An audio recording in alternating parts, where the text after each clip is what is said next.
오늘 본문 보니까 첫째는 유대인에게요.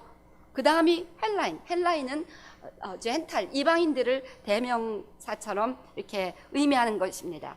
도대체 먼저는 유대인이라는 것입니다. 이 사도 바울의 먼저는 유대인이라는 이 필라소피, 이 생각과 이 믿음이 로마서 전편에 누누이 강조되고 있고, 이것을 이해하지 않으면 로마서를 완전히 이해할 수가 없다는 것을 제가 이스라엘을 깨닫고 확실히 깨닫게 되었습니다. 그래서 이 의미를 깨달아야 됩니다. 왜 사도 바울이 유대인이 먼저라고 했을까? 그리고 이 말씀이 실제적으로 우리에게 어떻게 적용되어야 하는 것일까? 그래서 로마서를 예전에도 강의했지만 제가 이 말씀을 온전히 깨닫지 못하고 강의한 것이 계속 마음에 걸려서 오늘 또 이렇게 새롭게 나누게 되었는데요. 과연 왜 유대인이 먼저인가? 그 이유를 여러 가지로 생각할 수 있습니다만, 우리 로마서 9장 4절 5절에서 바울은 실제적으로 유대인들이 가지고 있는 놀라운 특권들을 열거하고 있습니다. 보면요, 저희는 이스라엘 사람이라 저희에게는 양자됨과 영광과 언약들과 율법을 세우신 것과 예배와 약속들이 있고, 조상들도 저희 것이요 육신으로 하면 그리스도가 저희에게서 나셨으니 저는 만물 위에 계시어 세세의 찬양을 받으실 하나님이시니라. 자, 오늘 이 바울이 열거하는 유대인들의 우월함, 그들의 특권들을 저는 세 가지로 요약해서 왜 유대인들이 먼저가 돼야 하는가에 대한 이유로 말씀을 드리기를 원합니다. 먼저 유대인은 하나님의 선택에 있어서 이방인보다 앞섰다는 것입니다. 유대인에게는 하나님의 양자됨이 있다고 제일 먼저 언급합니다. 하나님께서는 예수님을 통하여 이방인들도 양자로 선택하셨습니다. 그러나 그보다 훨씬 오래전에 창세기 12장에서 하나님께서는 아브라함을 선택하시고 그의 후손들을 이 세상에서 특별한 민족으로 선택하셨습니다. 그리고 그 씨를 통해서 모든 사람들을 구원하시겠다고 말씀하셨습니다. 또 신명기 14장 2절에서도 너는 여기 이스라엘입니다. 너희 하나님 여호와의 성민이라. 여호와께서 지상 만민 중에서 너를 택하여 자기의 기업의 백성을 삼으셨느니라. 하나님께서는 지상 만민 중에서 유대인들을, 이스라엘 백성들을 선택하셨다고 분명히 말씀합니다. 나중에 사도 바울은 하나님의 말씀이 폐하여진 것 같지 않다, 이 말씀들이 폐하여진 것 같지 않다라고 말씀합니다. 우리 아모스서 3장 2절도 내가 땅의 모든 족속 중에 너희만 알았나니 그러므로 내가 너희 모든 죄악을 너희에게 보응하리라. 땅의 모든 족속 중에서 먼저 이스라엘만 아셨다고 이렇게 고백합니다. 로마서 11장 28절 29절에서도 복음으로 하면 저희가 너희를 인하여 원수된 자여 택함심으로 인하면 조상들을 인하여 사랑을 입은 자라. 유대인들은 복음으로 하면 복음을 거절하니까 원수된 자지만 하나님의 택하심으로 하면 어쨌건 하나님의 택하심과 사랑을 입은 자라는 것을 인정하라는 것입니다. 그리고 그 같은 하나님의 은사, 유대인들을 특별하게 부르신 그 은사와 부르심에는 후회하심이 없다고 성경은 우리에게 말씀하고 있습니다. 그래서 하나님께서는 의심의 여지 없이 유대인들을 먼저 부르셨고 택하셨고 양자로 삼으셨습니다. 하나님께서 유대인들을 양자로 삼아주셨다는 것이 무엇을 의미합니까? 마치 부모가 자기의 친자녀들에게 사랑과 애정을 쏟아붓는 것처럼 하나님께서 그렇게 자기의 사랑과 애정을 쏟아부을 대상으로 먼저 이스라엘을 선택하셨다고 말씀하고 있는 것입니다. 그 이유는 그들의 수가 많거나 어떤 뛰어난 우월성이 실제로 있어서가 아니라고 또한 성경은 말씀합니다. 그래서 신명기 7장 7절 말씀처럼 실제로 그들은 가장 숫자도 작고 목이 곧은 백성이고 하나님의 마음을 아프게 한 백성이었습니다. 그런데도 그냥 그들을 사랑하시기로 결심하시고 선택하셔서 사랑하는 것입니다. 우리도 하나님의 이 마음을 이해해야 한다는 것입니다. 실제적으로 우리 주변의 유대인들을 보면 별로 사랑스럽지 않은 사람들이 참 많습니다. 그렇지만 하나님께서 그들을 이렇게 먼저 선택하시고 사랑하시기로 결심했기 때문에 우리가 하나님을 사랑한다면 하나님의 마음으로 유대인들을 그렇게 사랑하고 기도해야 될 줄로 믿습니다. 다음으로 유대인들은 하나님의 말씀이 주어진 민족이기에 먼저 그들이 복음을 받아야 한다는 것입니다. 로마서 9장 바울의 고백처럼 그들에게는 예배와 영광과 언약과 율법과 약속들이 주어졌습니다. 로마서 3장 1절 2절에서도 사도 바울은 이렇게 말씀합니다. 유대인의 나음이 무엇이며 할례 유익이 무엇이냐? 범사에 많으니 첫째는 너희가 하나님의 말씀을 맡았습니다. 그래서 유대인들이 하나님의 말씀을 맡았다는 그 사실이 유대인들이 세상 모든 민족보다 하나님 보시기에 먼저여가 되어야 한다는 분명한 이유가 된다는 것입니다. 우리가 이번에 시내산에 올라갔습니다. 시내산이 가진 2200m였던 것 같아요. 백두산이 2700m였고 백두산보다 낮아서 2200m 정도 됐습니다. 이 시내산의 의미가 무엇입니까?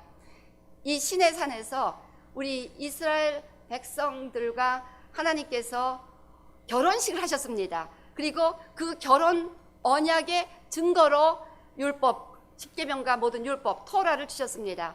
때문에 유대인들에게 먼저 말씀을 주셨다는 의미는 하나님께서는 유대인들을 당신의 언약 백성으로 부르셨다. 즉 결혼한 당신의 신부여 아내와 같은 그 긴밀한 연합으로 유대인들을 부르셨다는 것을 의미합니다.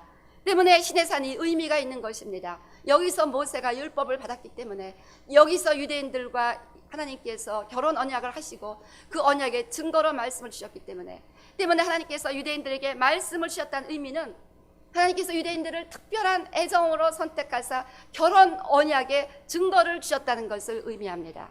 그래서 우리들은 그 하나님의 각별한 유대인들을 향한 애정을 이해해야 한다는 거예요. 또한 그 유대인들은 이 자기들이 받은 말씀을 후대에 전수하기 위해서 모진 고난을 겪었습니다. 이번에 우리가 쿰란 동굴도 방문했습니다. 이 쿰란 동굴은요 1947년 사해 사본이 발견된 대단히 중요한 장소입니다. 거기 쿰란 사진 많이 있는데 좀 보여주시죠. 그 다음에 그 동굴도 이렇게 구멍 뚫린 거, 요 동굴들, 요 구멍이 동글동글한 게 보입니까? 예, 요것들은 천연 동굴입니다. 천연 동굴. 그 위에 있는 것들은 인공으로 만든 동굴이고. 그래서 이렇게 유대인들은 로마의 핍박을 피해서 동굴에 숨어서 공동체 생활을 하면서 하나님의 말씀을 항아리에 담아 잘 간직해서 오늘 우리가 하나님의 말씀을 받을 수 있도록 헌신했던 고마운 사람들입니다. 때문에 그들이 우리가 읽고 있는 이 성경, 이 로마서는 나중에 썼지만 이 구약 39권 이것들을 잘 간직해서 우리에게 전수하기 위하여 당했던 어려움과 고난과 헌신을 기억한다면 그들이 먼저 복음을 듣고 구원을 받아야 마땅하다는 하나님의 마음을 우리가 이해할 수 있으리라고 생각합니다.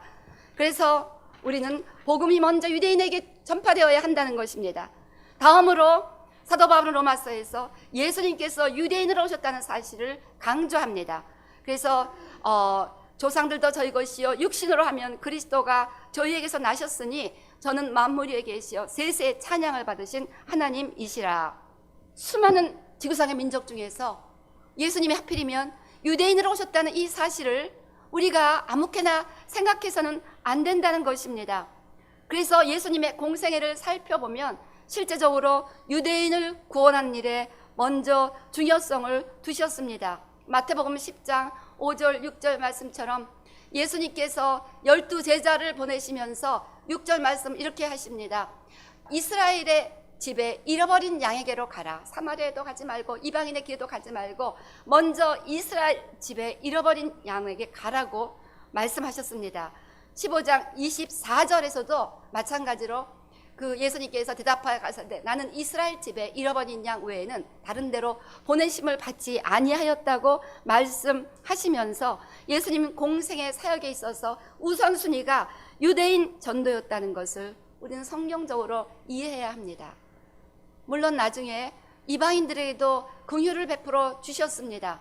그렇지만 하나님께서 우리 예수님께서는 무엇보다 먼저는 이스라엘 집에 잃어버린 양들이 구원받기를 너무나 원하셔서 오시자마자 첫 설교를 회당에서 말씀하시면서 그들에게 구원의 복음이 왔다는 것을 전파하셨습니다. 그래서 예수님도 유대인들이고 이 성경을 기록하고 그 구원의 진리를 예표적으로 계속해서 강조하고 예언하고 예고했던 모든 선지자들이 유대인이라는 이 사실은 구원이 유대인에게서 온다는 사실을 의미한다고 보겠습니다. 그래서 우리 요한복음 4장 22절 예수님께서는 사마리아 여인에게 이렇게 말씀하셨습니다. 너희는 알지 못하는 것을 예비하고 우리는 아는 것을 예비하노니 이는 구원이 유대인에게서 나옴이라. 즉 구원은 아브라함과 그의 씨로 오신 예수님과의 언약을 통하여 우리에게 주어진 것이라는 것입니다. 그래서 바울은 로마서 11장에서 이 의미를 보다 상세히 설명했습니다. 우리 특별히 로마서 11장 17절 18절 말씀을 보면요, 한 가지 얼마가 꺾여졌는데, 즉 참 감람나무에 가지는 유대인을 상징하는데 그 이스라엘이 꺾여져서 믿지 않아서 꺾여졌죠. 돌감람나무인 내가, 즉 이방인들은 돌감람나무로 묘사되었습니다. 좀 기분이 나쁘십니까? 우리는 돌감람나무고 유대인들은 참감. 근데 성경이 이렇게 말씀하고 있는 거예요. 그냥 붙여준 것만 해도 감사하는 것입니다. 그래서 내가 그들 중에 젖붙임이 되어 참감람나무 뿌리의 진액을 함께 받는 자 되었은즉, 18절 그 가지들을 향하여 자긍하지 말라, 자랑하지 말라는 것입니다. 자긍할지라도 내가 뿌리를 보존하는 것이 아니요 뿌리가 너를 보존하는 것이니라. 즉 참감나무 뿌리는 모든 선지자들과 예수님 메시아를 통해서 이스라엘 백성들과 맺은 그 언약입니다. 구속의 언약입니다. 그 언약의 뿌리에 우리가 젖붙임 받음으로 말미암아 우리도 구원을 받게 되는 줄로 믿습니다. 그래서 이 유대인 선지자, 유대인 예수님을 통해서 우리를 구원하신다고 하신 예수 그리스도를 믿음으로 주어지는 구원의 언약이 이전에 선지자를 통해서 계속해서 우리 이사야니 이런 걸 통해서 수없이 예언되었잖아요.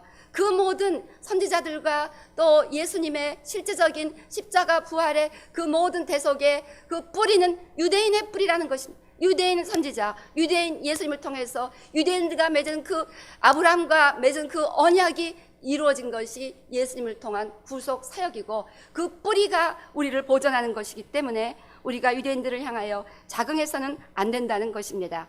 때문에 이런 관점에서 바울은 담대하게 복음 전파에 있어서 먼저는 유대인이라고 외치는 것입니다. 그래서 그는 실제적으로 전도 기간 동안 항상 회당을 먼저 방문했습니다. 우리 로마서 11장 13절 보면 사도 바울은 자기가 이방인의 사도, 내가 이방인인 너에게 말하노라, 내가 이방인의 사도인 만큼 내 직분을 영광스럽게 여기노니, 이방인의 사도이지만 가는 곳곳마다 먼저 유대인의 회당에 들어가서 복음을 전했다는 것을 성경을 통하여 알 수가 있습니다. 그래서 예를 들어 사도행전 13장 46절 보면요, 바울과 바나바가 비시디아 안디옥에 들어가서 복음을 전할 때 너희가 유대인에게 먼저 들어갔습니다. 회당에 먼저 들어가서 너희가 마땅히 먼저 말씀을 너희에게 전해야 되지만 너희가 버렸기 때문에 우리가 할 수 없이 이방인에게로 향한다라고 하면서 거절을 당했기 때문에 회당에서 쫓겨나와서 이방인들에게 갔다는 것을 우리가 알 수가 있습니다. 그래서 우리는 이방인에게 복음을 전하는 이 선교사님들을 적극적으로 이스라엘에 초청하는 일을 하고 있습니다. 그래서 이번에도 튀니지아의 김나라 선교사님을 초청했습니다. 지금 가운데 막 우리가 기도하시는 분이 바로 김나라 선교사님입니다. 그래서 그분이 튀니지의 모슬렘을 위한 선교사지만 먼저는 유대인이라는 사실을 깨닫고 거기서 유대인들을 위한 기도를 올려드려야 하나님께서는 그분의 그 이방인 사역을 축복하실 줄로 믿습니다. 그래서 마찬가지 이유로 지난번에 이스라엘 갈 때는 우리 ICC 인디아 목사님이 윌리엄 목사님과 그 다음에 또 네팔의 패스터 민라지, 이분이 패스터 민라지이십니다. 이분들을 다 이스라엘로 우리가 초청해갖고 이스라엘이 왜 중요한가를 또 가르쳤습니다. 그들이 돌아가서 이스라엘에 대한 할트를 전하기 시작했습니다. 놀라운 일이 일어났어요. 최근에 여기 오기 바로 직전에 제가 이집트에 있을 때 받은 이메일에 의하면 우리 윌리엄 목사님이 이제 새로 개척한 그 지교회 거기서 50km 떨어진 인도 교회에서 한번 와서 설교를 하라고 그랬는데 거기 가서 이스라엘에 대한 하나님의 마음을 전했다고 합니다. 근데 이스라엘에 대한 하나님의 마음을 전할 때 그냥 성령이 임해갖고 그 교회 프리스트라고 하더라고요. 프리스트, 사제. 그 사제가 그냥 성령 세례를 받아버렸대요. 그래서 놀라운 일이 일어난 겁니다. 그래갖고 앞으로 매달 와서 설교를 해달라고 그런 부탁을 받았다는 그런 이야기를 들었습니다. 그래서 이분들은 인도에서 선교하고 네팔에서 선교하고 뭐 시리아 뭐 이렇게 튀니지 선교하지만 여전히 유대인이 먼저라는 개념은 그 모든 지역에 계신 선교사님에게도 적용이 되어야 한다는 거예요. 바울은 이방인의 사도이지만 먼저 유대인들에게 가서 복음을 전했다는 것입니다. 이처럼 로마서 1장 16절 말씀 가운데 먼저는 유대인이라는 그 바울의 고백을 통하여 우리가 유대인이 우선적으로 복음을 들어야 된다는 사실을 인정해야 한다는 것입니다. 제가 세 가지 이유를 말씀드렸습니다. 먼저는 하나님께서 그들을 선택하셨기 때문에, 또한 먼저 그들이 말씀을 받았기 때문에, 또 선지자들과 무엇보다도 예수님이 유대인이기 때문에, 무엇보다도 유대인들이 먼저 복음을 받고 구원을 받기를 하나님이 원하시고 우리가 이것을 깨닫고 기도해야 한다는 것입니다. 그러면 이 말씀이 우리에게 실제적으로 어떻게 어플라이 되어야 하겠습니까? 우리가 복음 전파에 있어서 먼저는 유대인이라는 성경적 원리에 동의한다면 이 진리를 어떻게 실제적으로 우리에게 적용해야 합니까? 무엇보다도 우리는 기도, 전도, 재정 뭐 여러 가지에 적용해야 할 것입니다. 그러나 저는 대표적으로 두 가지를 말씀드릴 수 있습니다. 시편 120편 6절 말씀처럼 예루살렘을 위하여 평안을 구하라.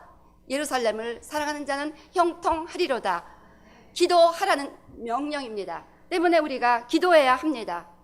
여러분들이 나름대로 모슬렘 선교에도 헌신하고 북한 선교에도 헌신하고 여러 가지 선교에 헌신하시겠지만 그래도 어느 모습으로 하나님의 일을 하든지 먼저 유대인들이 찬양에 돌아오기를 위해서 기도해야 한다는 거예요. 그러면 하나님께서 형통하게 해주시겠다고 말씀하십니다.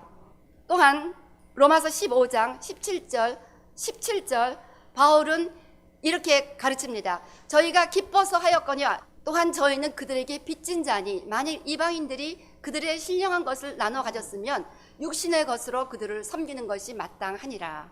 그래서 사도 바울이 모든 이방인 교회들에게 가르치는 메시지입니다. 이방인들이 유대인들로부터 신령한 은혜, 하나님의 말씀, 구원의 약속 이런 것들을 받았으면 이제 그 유대인들을 우리의 가진 육신의 것으로 섬기는 것이 마땅하니라. 이것이 유대인을 먼저라는 두 번째 의미가 되겠습니다. 그래서 이 두 가지 각도에서 이번에 우리가 이스라엘을 방문하고 예루살렘을 방문하면서 이 두 가지 각도에서 이스라엘을 축복하고 돌아왔다고 저는 믿습니다. 먼저 하나님께서 아름다운 기도의 집을 예루살렘에 마련해 주셨습니다. 여기가 우리 기도의 집 옥상입니다. 여기서 바로 저 성전산 옥상이 보이죠. 성전산의 락돔, 황금돔이 보이죠. 바로 그 앞입니다. 그래서 예수님께서 재림하신 이후 이제 성전 동편으로 들어오신다는 그 말씀처럼 이제 바로 예수님이 재림하시는 그 현장, 그리고 그 앞에는 통곡의 벽입니다. 통곡의 벽이 바로 보여요. 그 앞에 그냥 이 기도의 집을 찾아오려면 무조건 통곡의 벽 앞에서 만나자 하면 됩니다. 거기서 한 1, 2분 걸립니다. 자, 하나님께서는 너무나 전략적인 곳에 놀라운 기도의 집을 마련해 주셔서 이사야 62장 6절 7절 말씀처럼 종일종야 예루살렘에서 기도하라는 하나님의 명령에 순종할 수 있게 되었습니다. 그래서 이제 얼마 전에 파송받은 이종훈 선교사님이 그곳에서 기도의 사명을 감당하게 되고, 근데 지금 그 위치가 워낙 중요한 곳이라 아는 분들이 자꾸 오려고 그래서 뭐 한국에서도 오고 벌써 막 이야기 막 돼 있대요. 그러면서 여러 번 저에게 말씀했습니다. 그렇지만 목사님, 인터내셔널 갈보리 교인들이 우선이에요. 그분들이 먼저면 딴 사람들 하나도 받을 수가 없어요. 그러니까 꼭 먼저 얘기해 주세요를 신신당부하셨습니다. 그러니까 가실 분들은 뭐 숙소, 뭐 숙박비 이런 거 전혀 걱정하지 마시고 차비만 어떻게 마련해서 갔다 오시기 바랍니다. 그냥 거기서 먹을 것도 아마 해결해 줄 것 같아요. 차비 뭐 요즘 이스라엘 600불, 700불도 갔다 올 수 있어요. 하여튼 anyway, 그래서 우리가 이렇게 기도를 통해서 우리가 이스라엘을 축복하는 이 사명을 감당할 수 있도록 이같이 아름다운 기도의 집을 세우신 하나님께 모든 감사와 찬송을 돌리고 또 이 일이 가능하도록 지원해 주신 여러 성도님들께 감사를 드립니다. 다음으로 우리가 주이시 에이전시와 연결될 수 있었음을 여러분들에게 보고합니다. 이는 이정훈 자매님이 일하고 있는 러브 153를 통해서 이루어졌는데, 이 러브 153는 현재 우리의 기도의 집을 그 센터로 사용하고 있습니다. 그래서 JA, Jewish Agency는 주로 유대인들을 구제하고 돕는 사역을 하는 기관입니다. 특히 홀로코스트 생존자들을 중심으로 유대인들 이민 알리야를 적극 지원하는 단체입니다. 주이시 에이전시 초대 총재가 벤구리온인데 이분이 이스라엘의 초대 대통령이 되므로 이스라엘의 건국을 도왔던 기관입니다. 실제적으로 지금 주이시 에이전시는 현재 알리야를 통해서 이스라엘의 이민자들을 얼림이라고 부르는데 이 얼림들을 위한 1000개의 지역사회를 건설하였습니다.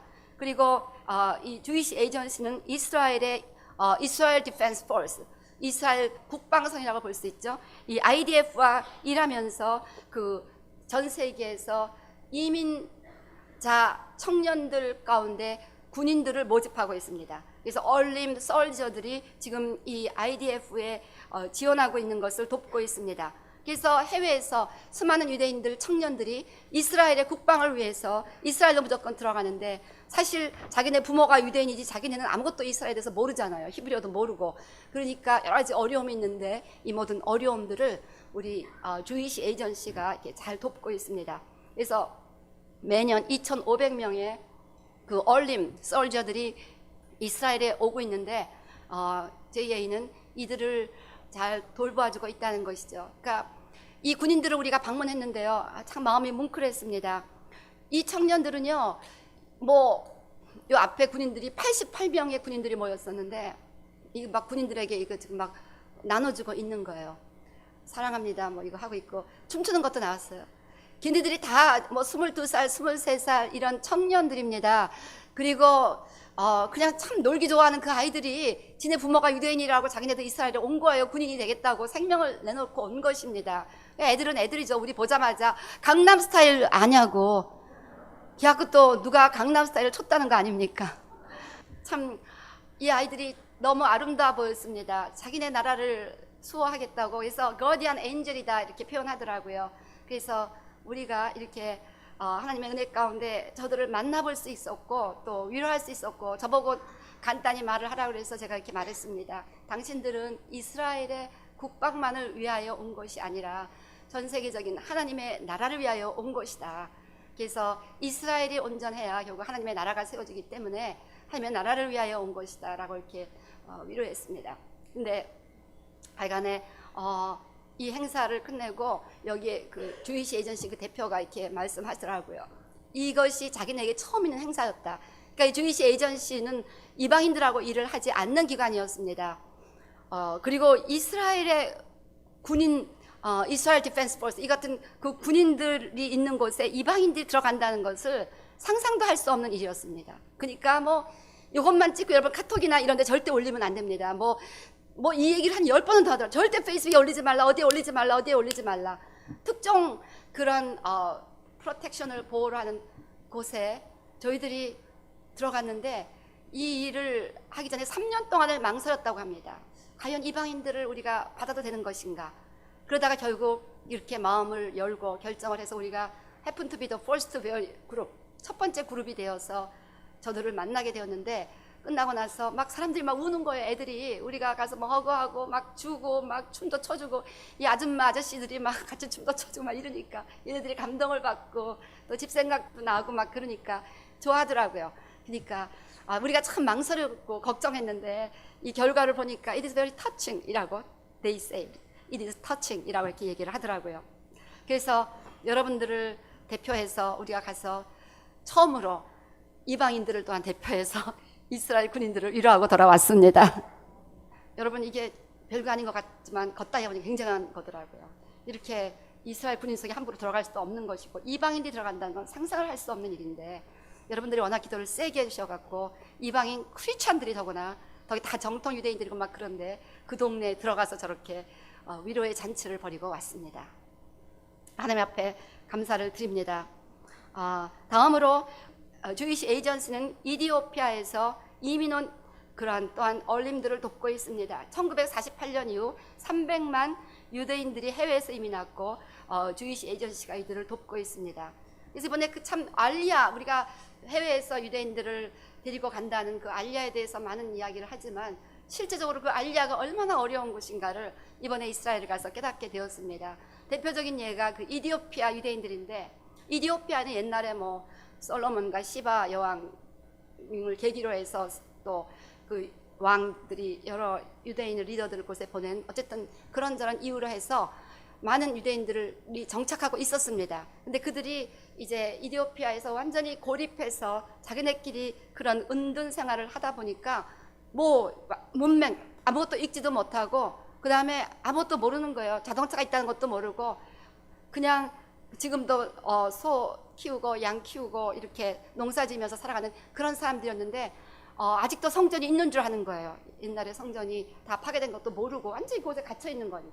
그래서 우리가 성전을 가야 되겠다라고 생각을 해갖고 그곳에 있는 분들이 그 출애굽과 같은 결단을 해갖고 무조건 짐 싸두고 밤에 자기네 고향을 떠났어요. 어딘지 뭐 GPS도 없고 뭐 자동차도 없고 버스도 없고 뭐 아무것도 없는데 무조건 걸어서 이제 간다고 떠난 거예요. 12,000명이.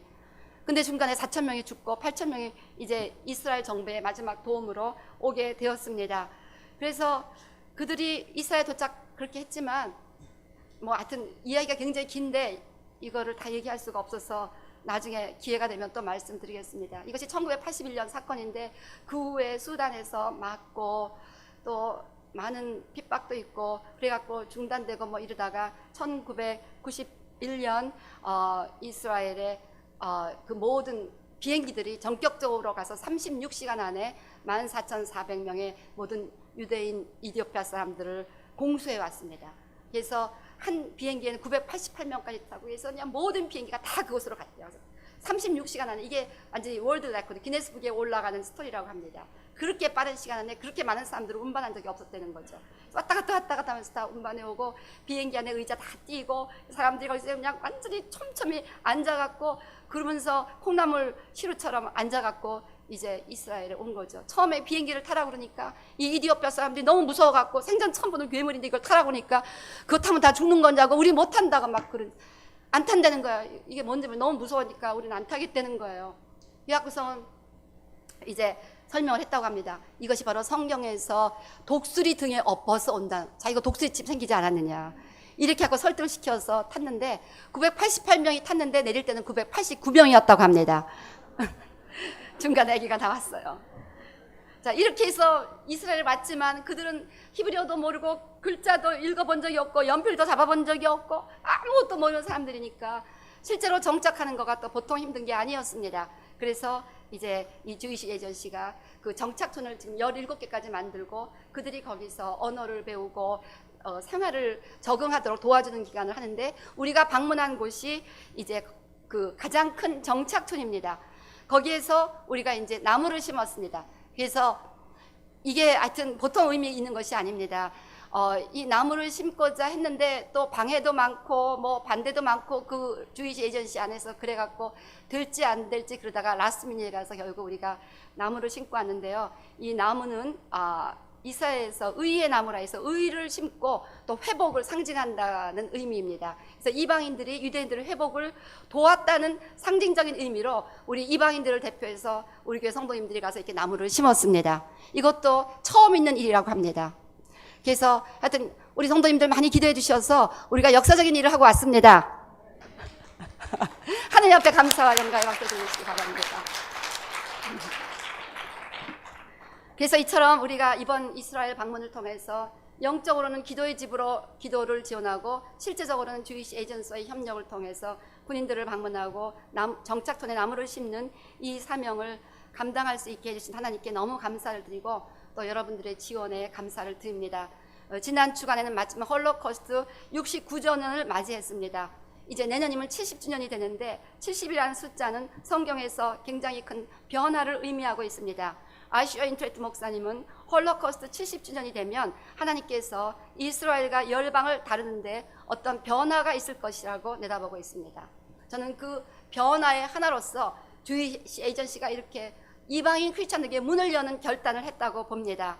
그래서 우리가 결국은 에베소서 2장 14절 15절 말씀처럼 한 세 사람의 성취를 이뤄가고 있다고 보겠습니다.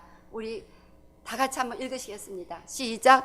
그는 우리의 화평이신지라 둘로 하나를 만드사 중간에 막힌 담을 허시고 원수된 것 그 의문에 속한 계명의 율법을 자기 육체로 폐하셨으니 이는 이 둘로 자기 안에서 한 세 사람을 지어 화평하게 하시고.